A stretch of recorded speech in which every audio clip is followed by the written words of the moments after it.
Hey everybody, my name is Glenn Schofield and I'm the General Manager of Visceral Games. And this year, we're really excited to be coming out with a game made exclusively for the Wii. It's called Dead Space Extraction. It features an all-new story, all new characters, and some brand new mechanics.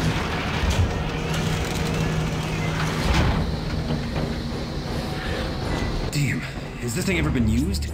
Working on the Nintendo Wii was a pretty exciting thing for us. We were excited about the unique controls and what they brought to the gamer. So when we sat down to build the game, we made sure we always had a Wii remote and a nunchuck in our hands as we figured out what controls felt natural and most fun for the game. One of the new features that we're bringing to Dead Space Extraction is actually exclusive to the Wii, and we call it the glowworm. So there's going to be places in the game where it goes pitch black, really terrifying. But of course, you can always just shake that Wii remote, and for about 10 to 12 seconds, you cast this really eerie green light around your surroundings. Great for seeing enemies coming out of the darkness, try and find power-ups, and find your way around the Ishimura and the planet surface. Calm down. For all we know, that feed could be from the colony. You don't really believe that?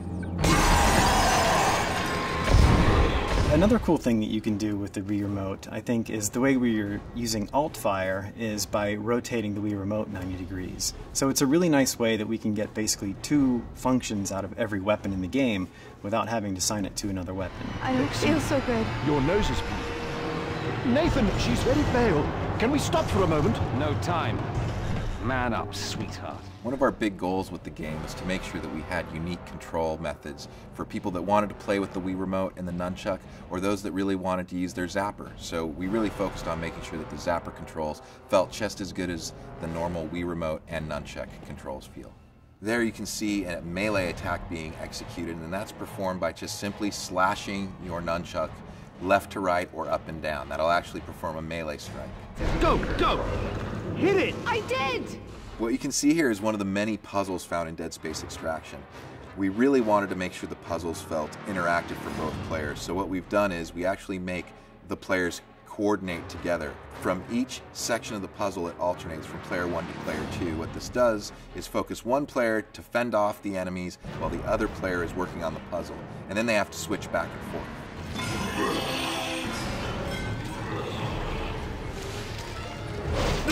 We have to keep them out. Grab that sheet and plug it over the hatch. Move!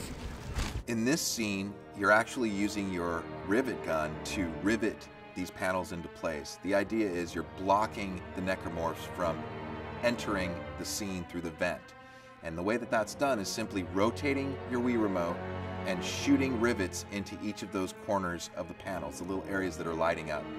It's an interesting way to use your weapon as a tool, and also a good way to stop the necromorphs from attacking you.